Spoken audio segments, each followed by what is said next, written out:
pareció? Interesante.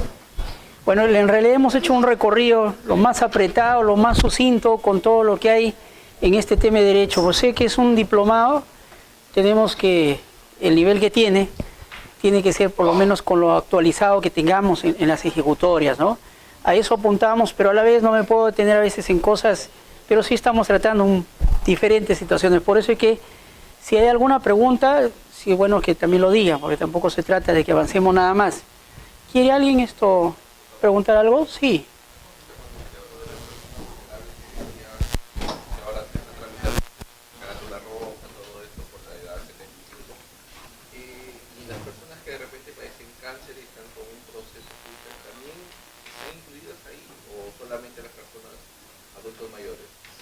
Ya.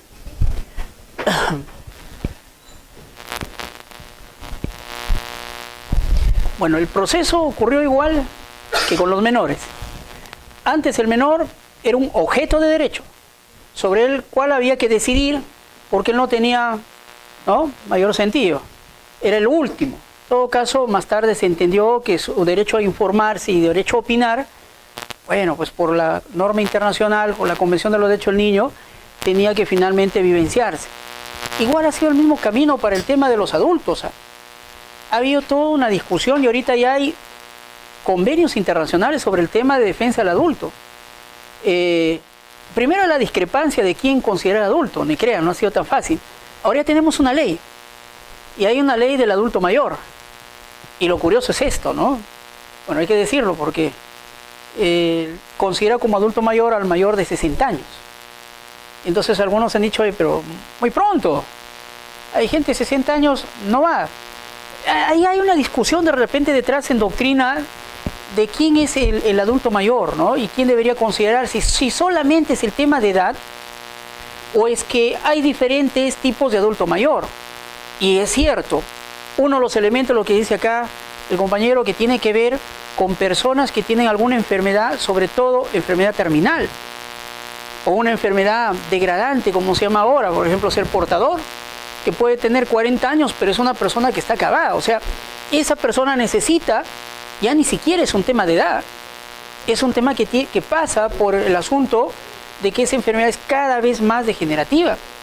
Entonces, frente a eso, hay que pensar que tenemos este tipo de personas. Y al revés, tiene personas que tienen 90 años y se desenvuelven muy bien. Por eso es que primero salió esto de la norma de que ya no existe la interdicción a personas mayores. Ya no existen los procesos de curatela. Ahora son apoyos y salvaguardas, que es un proceso no contencioso, en el cual se designa para un acto en concreto de su vida, por ejemplo, reclamar su pensión, como se hacía antes, pero que sí tiene que estar verificada porque un juez de familia tiene que ver la forma, inclusive cómo se emplea ese dinero, ¿no? Vaya a ser que, y eso es una cosa, a veces decía un juez, yo recuerdo, me decía, yo no le doy, doctor, porque ¿sabe qué? Lo he visto al hijo que interesaba, él era el único, y que de una vez salga para que le den la pensión. Y yo siempre, pero ¿cómo discriminar si realmente hay que entender lo que es el interesado porque justamente lo tiene a cargo o algo así? Pero no tampoco podemos pensar en que de repente el interés es propio. Bueno, finalmente en todo caso el juez fiscalizará, y ya son formas de cómo, esas son las salvaguardas. ¿Cómo fiscalizar eso, no? Yo recuerdo un proceso donde un menor se le dio la tutela, en ese tiempo se llama, que es un menor, al revés, pero que sigue la misma secuencia. Su papá había sido héroe de la patria. En tiempo del 90 y tantos, que fue la guerra con Ecuador, lo mataron en la cueva de los Tallos y el chiquito se quedó pues de 6, 7 años. Mamá no tenía, estaba con la abuela. Entonces hubo que darle la tutela a la abuela. Y entonces, ¿cómo fiscalizar si la pensión que le dieron al héroe de la patria, ¿no? Esto que eran más de 1.500 soles, lo estaba empleando? Bueno, inicialmente pensé en traerlo cada 2 meses a que me sustente con boletas y todo en que iba gastando, ¿no? Hasta que de final lo fue extendiendo porque dije definitivamente la señora va cumpliendo. Ya tráigalo al medio año. Y así lo he tenido en todo el tiempo que he tenido, más de 12 años en Cajamarca. Lo trajo hasta grande aquí. Y cada vez que lo trae me dice, ahí está pues el hijo del héroe de la patria. Esa era su forma de decir. Es curioso, ¿no? Pero nosotros en este tema en concreto, para lo que está preguntando el colega, es verdad, o sea, también nos pusimos en la situación de que no solamente es el tema de edad. Por eso que entre 60 y 75, ¿por qué 75? ¿Por qué ya no 60 que dice la ley? Lo pusimos 75 porque es el referente ahora de esperanza y vida. Según el INEI, ha subido. Perú, años atrás teníamos 68, hemos ido aumentando 70, 72, ahora estamos 75,6 más o menos, que es el promedio en que la gente ahora vive. Eso implica muchas cosas y va a tener que ver con políticas de Estado y con decisiones. Por ejemplo, antes se dio 68 y se puso la edad de que hasta los 70 años se jubilaba la gente justamente por la esperanza de vida de 68. Ahora que se vive hasta los 75,6 y han visto que hay un amplio sector, por ejemplo, los docentes universitarios no aceptan que sea a los 70. No, pues. Y plantearon inclusive varios amparos. El problema era de ley que tenía que renovarse, sí, pero acá hay otra cosa. Te pierdes las experiencias de la gente que conoce mucho, sobre todo las investigaciones. Los japoneses tienen a la gente de hasta los 90 trabajando en temas ahí de laboratorios y todo esto. O sea, ese límite que a veces, no, es que los 70 se duermen. ¿Qué dirían si los jueces norteamericanos en la Corte Suprema, el cargo es de por vida? Que en Argentina es igual. Que recién ustedes han visto en Estados Unidos ha fallecido una persona ya a los 92 años, un juez, porque los casos que suben allí son casos que requieren experiencia, es otra forma de ver las cosas. Acá nosotros no, pues en una audiencia se está durmiendo, estamos gente joven que esté despierto, atento, porque todo lo que digas tiene que ser captado. Ah, no sé. Ese es un asunto que acá también a veces, yo creo que en la época que estamos hemos ido soltando las cosas. En una prisión preventiva 4 días, 15 días, o un mes. O sea, empezamos, por lo menos lo hemos hecho así, ¿sabes qué? A generar mejores tiempos. Porque cualquier cosa bajo el principio de ejercicio de defensa no vas a escuchar 4 días, pues. Entonces tienes que empezar a que la gente reproduzca lo que tiene que ser lo esencial en las cosas, sin que eso signifique limitación de derechos. De repente un tiempo más, sí, pero tiene que ser prudente. Pero acá todavía se está dando. Pero eso así, esa es parte de esto que se está viviendo, ¿no? Entonces pensamos en esto de la edad y dijimos, hay gente que tiene enfermedad terminal. Y la resolución está así, ¿eh? O sea, mayores de 75 rojo, porque es alto riesgo. Pero también personas que tienen enfermedades terminales o discapacitados. Ahí sí tenemos un problema, ¿cómo aplicarlo esto? Porque la edad lo bota el sistema, ¿no? Los que trabajamos en eso lo sabe, plum, inmediatamente lo bota el sistema, lo coge, lo alía, porque tenemos ahí RENIR. El problema es qué hacemos con la gente que tiene, por ejemplo, una discapacidad. Claro, hay algunas que son evidentes, de vuelta a quedar. Persona que no tiene piernas, o sea, ya tienes un discapacitado. Pero hay otros, o sea, dijimos, bueno, que presente su certificado de CONADIS, que ahora es la organización que certifique eso. Sí, podría ser un buen referente. Pero no te olvides que no todos tienen el tema de CONADIS, ¿no? Entonces, creo, hay un tema todavía que está, ¿no? Y el otro asunto, ¿cuál es? El tema de una enfermedad terminal, también. Pero ahí nuevamente tienes otro asunto que hay que manejarlo. Hay mucha gente que tiene su enfermedad con mucha reserva y es su derecho. Hay gente que solamente para ellos saben que tiene cáncer. Y al final cuenta nadie. De repente el resto se entera porque esa es parte de su dignidad. A nadie le gusta contar, o salvo excepciones, pues hay gente que sí le dice, todo me duele. Y se queja, bueno, eso es otra cosa. Pero lo normal al menos es esto, ¿no? Entonces ahí está la norma, ni creas. Estamos queriendo ver cómo eso tiene que implementar. Es una cosa que no se acaba. En realidad los derechos, como ustedes se han dado cuenta, son ideas. Estamos en la idea es que esto vaya ahondando, que se concreten cosas. De tal manera que no nos dejen el aire. Muy bien, una más intervención y seguimos. ¿Qué hay? Ya, y entonces sigo con el tema de familia. ¿Cómo son? Ahí nomás déjalo. En esta sentencia. ¿Cómo es la configuración de esta familia? Esto sí va a ser terrible, ¿eh? Si aquí era familia ensamblada, lo vieron ustedes, ¿no? Porque en adelante le dijeron discriminación, derecho a la igualdad, que todos tienen los mismos derechos y que más aún, lo más importante en esa sentencia es qué cosa es familia. Y la familia viene a ser esa agrupación que tiene sus propias características, que une mediante lazos comunes, que tiene un espíritu único, con todas las discrepancias que puede haber internas, porque finalmente sí las hay, también no todos tienen, pero es familia finalmente. Y entonces eso es la protección. Es importante identificar esto de la familia para los beneficios y también para las limitaciones que tiene que haber. Porque a veces exageramos. ¿Qué hemos dado nosotros? Una ley antinepotismo. Nadie hasta el 4º grado de consanguinidad, 2º grado de afinidad, puede entrar a laborar en un centro. Eso puede traer proceso administrativo, nulidad del contrato, destitución. Imagínense hasta dónde. Bueno, en realidad no he visto mucho, pero sí la gente se cuida en que no hay esas incompatibilidades. Y entonces esa es una prohibición a los temas de la norma.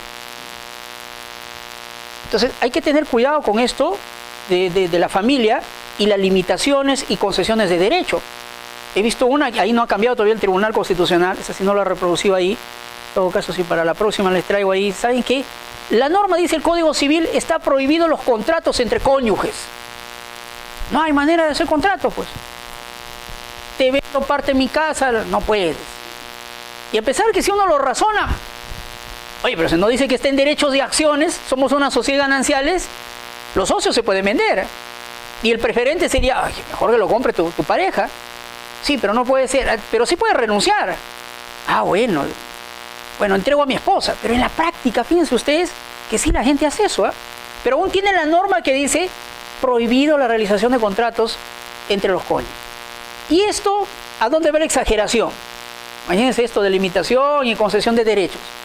Una sentencia que llegó hasta el Tribunal Constitucional, y también nos llegó un caso por acá, puso en una situación así curiosa, en donde él, por ejemplo, como gerente de una IRL, una empresa individual de responsabilidad limitada, la esposa trabajaba allí, estaba en planilla, porque lógicamente las familias han sido así, las empresas han sido primero familiares, y ha ido abonando ya al Sistema Nacional de Pensiones.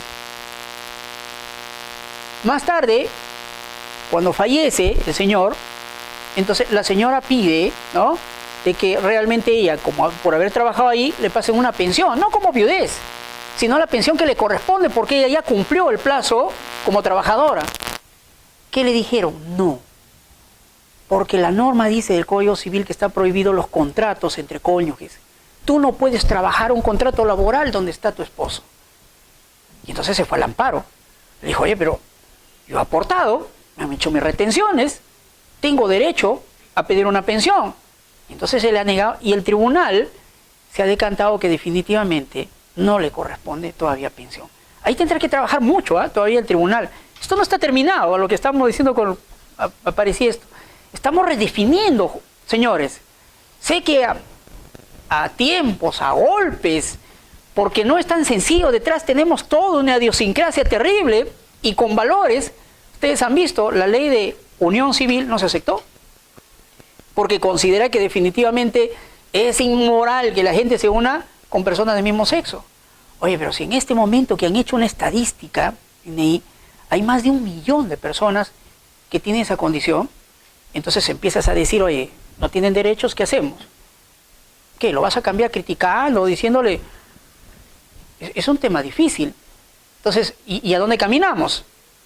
Hay otros países que aparentemente, yo no estoy diciendo de avanzada, pero sí estoy diciendo que han cambiado la legislación. Por ejemplo, los chilenos, y a ellos no solamente hablan de unión civil, hablan de matrimonio. Y entonces ahí es un tema que está, bueno, los argentinos, lo aprobó la Cámara de Diputados, ustedes lo vieron hace 2 o 3 meses, se guerrearon entre ellos por un voto, lo desaprobó el Congreso y no le dio la ley de matrimonio civil, porque estaban en ese camino. Entonces, Europa lo tiene más abierto, las normas. En Estados Unidos varios estados permiten el matrimonio de personas del mismo sexo. En México también existe.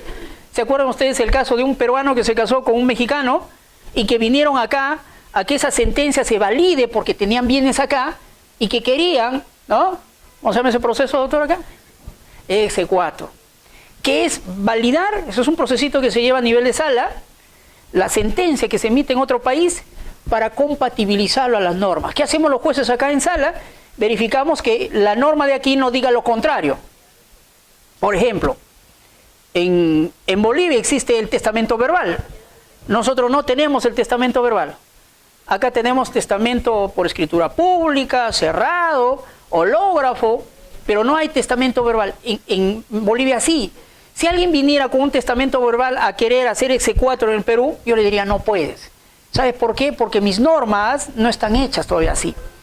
Y entonces fue un problema porque vino estas personas que se habían casado en México a querer, mediante exequatur, validar su matrimonio.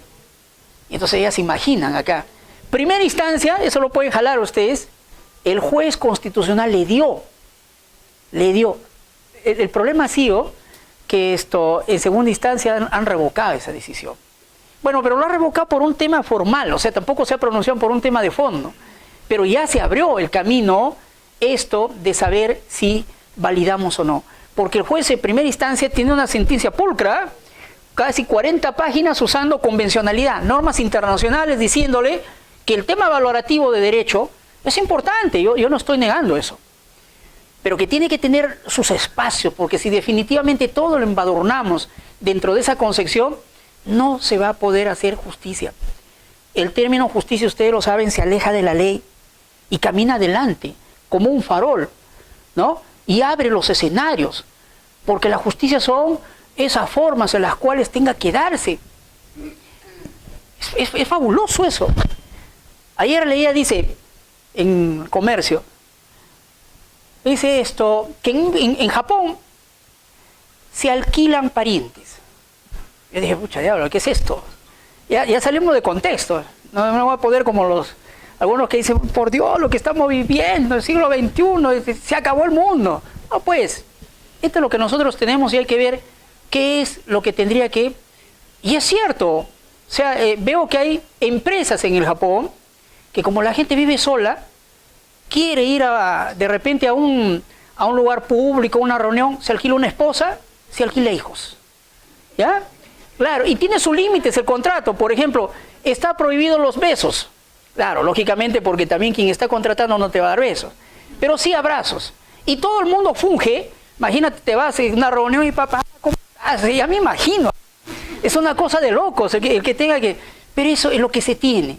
Es que hemos llegado a ese punto porque desgraciadamente el tema familia, y ahí dije, sí, pues ahí tema valores sí es importante. Pero hay que ver hasta dónde, porque tampoco no vamos a generar que se distorsionen las cosas. Esto que les estaba por decir, este expediente, por ejemplo, es del 2016, recientito, rompió esquemas. Y eso tiene que ver, por ejemplo, con RENIEC, porque casi como el caso de los chilenos, el señor Francisco con la señora Aurora Nancy, pues no podían tener hijos. Era una pareja ya casada, son peruanos, ¿ah? Y entonces, frente a eso, decidieron, ellos ya habían agotado todo. Recorrido a todo lo que se llama las teras ahora, ¿no? Los tratamientos de reproducción asistida, y bueno, lo han logrado. Finalmente le dijeron que él sí podía tener, pero la señora tenía problemas de ovulación. Consecuentemente ya no se pudo, pero ellos querían tener hijos. Y entonces han ido y hablan con la señora Evelyn y su esposo, Fausto, para que la señora alquile el vientre. Maternidad subrogada. Fíjense ustedes, ¿ah? Y entonces allá estaba hasta que finalmente nacieron 2 niños. Apenas nacieron, le dieron a la pareja, a Francisco y a Nieves. El problema fue de la inscripción, por eso que la demanda es contra RENIEC. Todos contra RENIEC, porque todos estaban de acuerdo. Felizmente que acá sí estaban todos de acuerdo, porque problemota sería si que también la señora de maternidad subrogada no hubiese querido entregar el niño. Pero era un problema porque Fausto con la señora Evelyn eran casados. Y para reconocer un hijo casado, un tercero, tiene que negarlo el esposo. Ese es un problema. De suerte que hace un mes ha cambiado también la norma ahí. Pero claro, no está resolviendo el problema. Ahí, bueno, de alguna forma algo. Ahora, si bien es cierto, tiene que primero negarlo el esposo y el otro tiene que recién ingresar a reconocer cuando es casada. Ahora lo que han dicho es que la mujer manda. Bueno, ahora sí. La mujer define quién es el verdadero papá. No es el esposo, es el de afuera. Y el que inscribe tiene que aceptarle. Sí, por más que soy casada, él ha sido el papá. Eso sí es lo que se ha soltado recién hace un mes. Un mes y medio que salió la norma. Entonces, por lo menos en eso se ha avanzado. Pero acá no se podía. tienes un problema. Entonces, ¿qué sucede? Nacen los niñitos, van, lo inscriben. ¿Quién es la mamá ahí? Aparece como mamá la señora Evelyn. ¿Y quién es el papá? Aparece el señor Francisco. Imagínense. Pero la señora le da a la otra mamá. Y la otra mamá es la que está con los niños. Como ella misma dice, tengo problemas. Quiero llevarlo a que los atienda. Me dice, ¿usted quién es? ¿Tiene otro apellido? Ni siquiera es tía ni nada, nada que ver. El señor sí. Entonces, porque está escrito de una manera distinta. Entonces ellas piden una rectificación de frente a René, y René le dice, no, acá no se puede porque sabes que la mamá es la señora de allá. Entonces tienes una limitación de problemas. Es un caso pero interesantísimo, con el cual por primera vez se abre un tema mayor que tiene que ver con maternidad subrogada.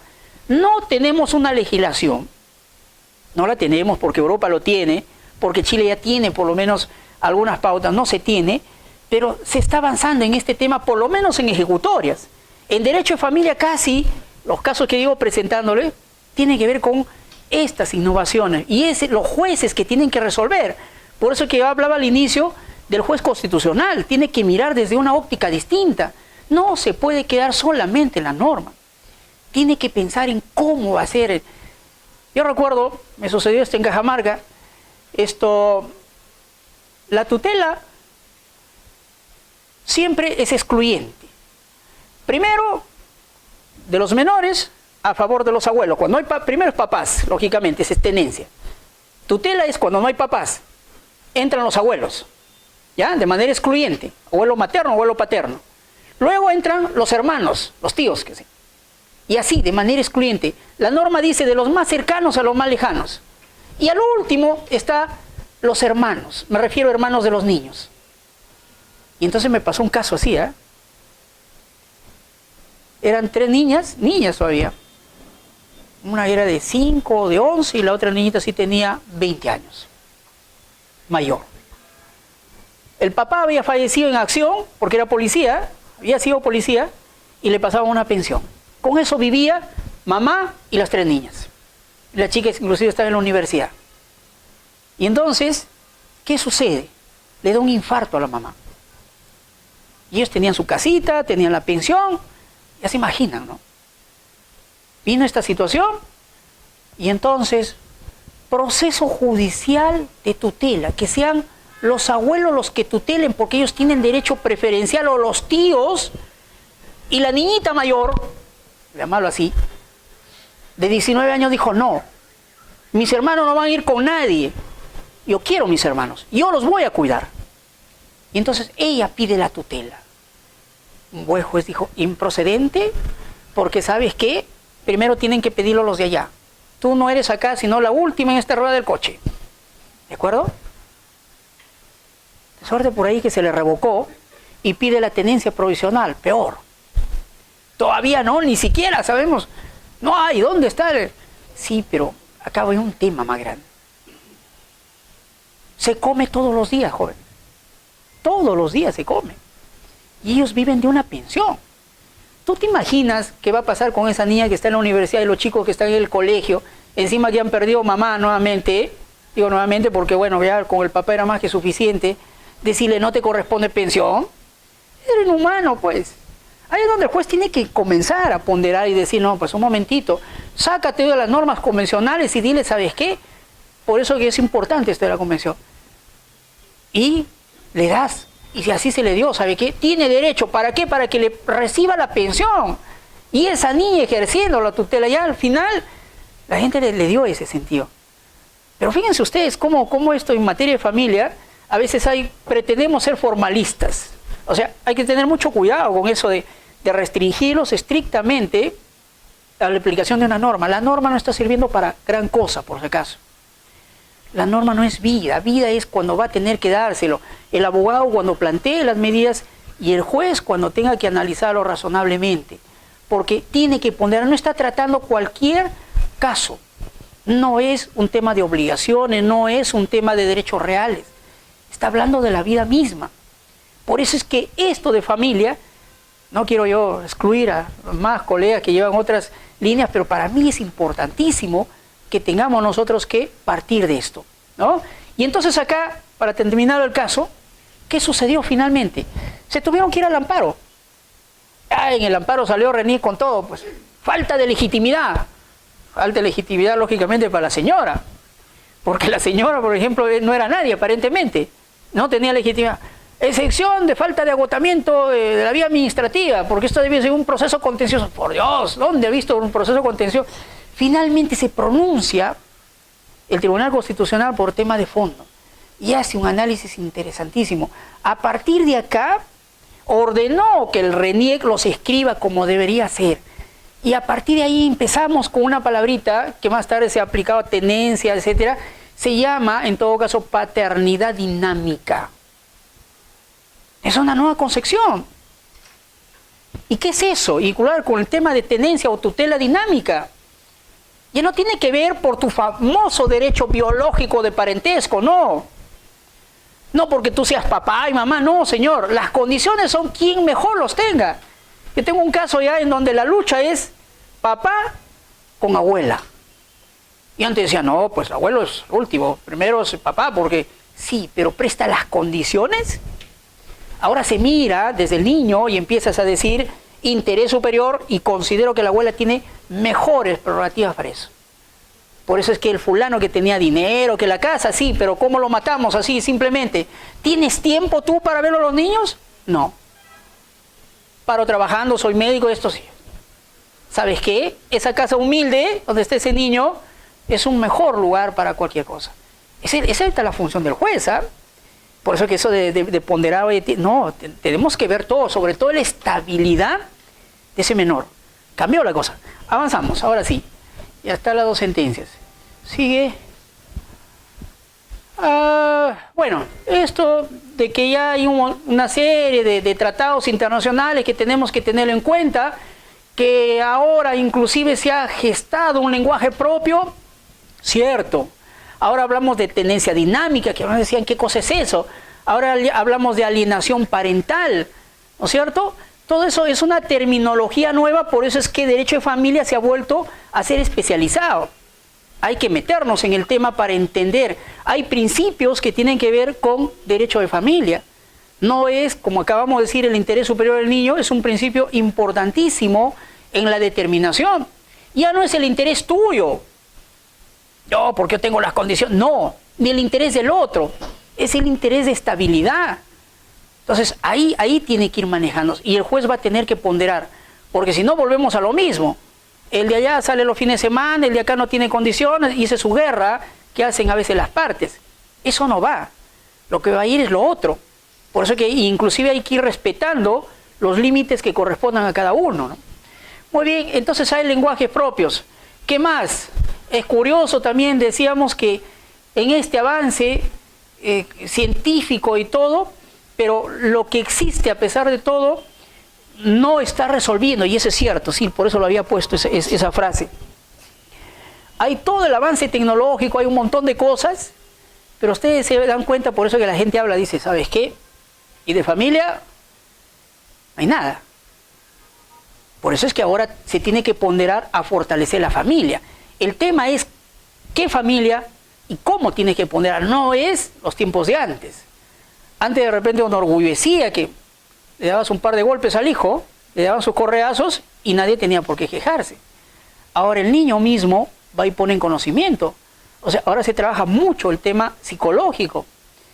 Bueno, se ha dispuesto que en los colegios haya un psicólogo. Desgraciadamente, creo que por una cuestión económica no existe, pero nosotros acá a través del juzgado le decimos, tenemos un equipo multidisciplinario de psicólogos, médicos, llámenos. Y es lo que estamos haciendo, ver casos especiales. Inclusive con los colegas magistrados, en algún momento hicimos un proyecto, porque eso lo hablamos con el director de la UGEL. ¿Cuáles son los sectores más álgidos? Leonardo Ortiz. Mayor delincuencia. Sí, pues ahí tienes. El director se quejaba, me decía, ¿sabe qué? Yo ya lo conozco, mis alumnos son choros. Ellos son los que a las 6 de la tarde me acompañan. Ya puedo caminar tranquilo. Sí, pero imagínate cómo vas aceptando, ¿ah? Y entonces hemos empezado, por ejemplo, tuvimos ahí lo que le llamamos terapia shop. Y que fue un proyectito que lo presentamos hasta Lima, pero fue interesante. Algún día ojalá eso lo evaluamos con psicólogos y le dijimos, ¿sabes qué? El impacto. O sea, los niños con problemas, de hecho que tienes un problema ahí con los niñitos, ¿ah? hay profesores, y es lo que se quejan ahora, dice, uy, manejable, ¿ah? O con ese ya no puedo.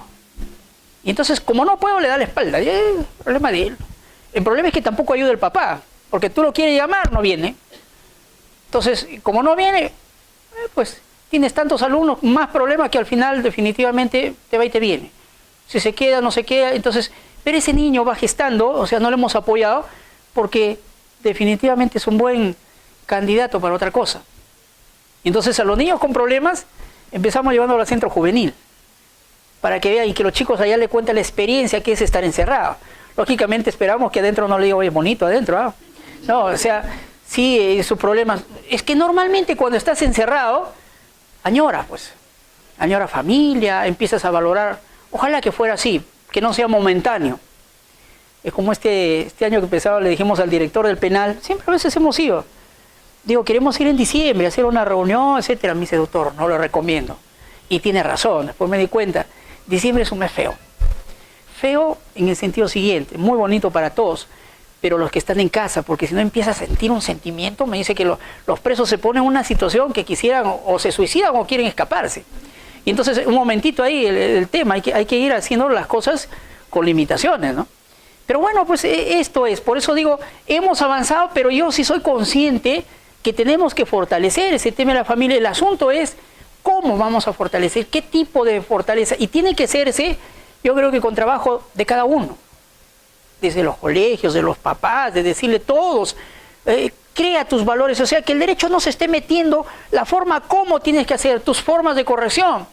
Tuvimos que eliminar hace 2 años la ley que decía, los padres tienen derecho a corrección, porque bajo ese supuesto, supuestamente, bueno, ¿a quién se le ocurre? Creo que la norma está ahí, pero a nadie se le ocurre, ni al delincuente. Es como aquel que cree, ¿no? Dice que, ¿sabes qué? Hemos puesto cadena perpetua y por eso ya no van a robar ni matar. A la hora tú crees que están robando y decir, me van a poner cadena perpetua. No, pues, la gente hace las cosas igual, o sea, el tema no va por allí. Ese control general que se llama del derecho penal, eso no funciona. Ahora tenemos que empezar a trabajar con la propia familia, por eso lo he puesto ahí con la finalidad, porque aquí está todo. En este curso, en este diplomado, en esto, está entender la solución de muchas otras cosas. Porque los delincuentes, los corruptos, los que etcétera, no quiero meterme, que eso es un tema transversal, se forman en familia, por si acaso, y tienen familia. Y ojo con esto, tienen hasta sus propios valores. Bueno, yo también fui en algún tiempo defensor de oficio, años atrás, antes de ingresar a todo esto de la carrera, y he tenido defensa de gente porque hicimos un programa, bueno, nos contrató un programa de USAID norteamericano, y defendíamos, me llamaba la atención, siempre la gente delincuente, jefes de banda, etcétera, primero su familia. Le preguntaba, le digo, ¿y qué has hecho con el dinero que has robado? No, pues doctor, ese es para la gente, me dice, para la familia, mis hijos. Bueno, y ahora que estoy viendo esto de Pablo Escobar, ahora entiendo, ¿no? Ya no sé si lo han visto ustedes. O sea, toda la familia, el delincuente mucho ama a su familia, ¿eh? Y no le toca. Yo recuerdo cuando caí uno me dice, ¿sabe qué? A mi esposa no lo meta, por favor.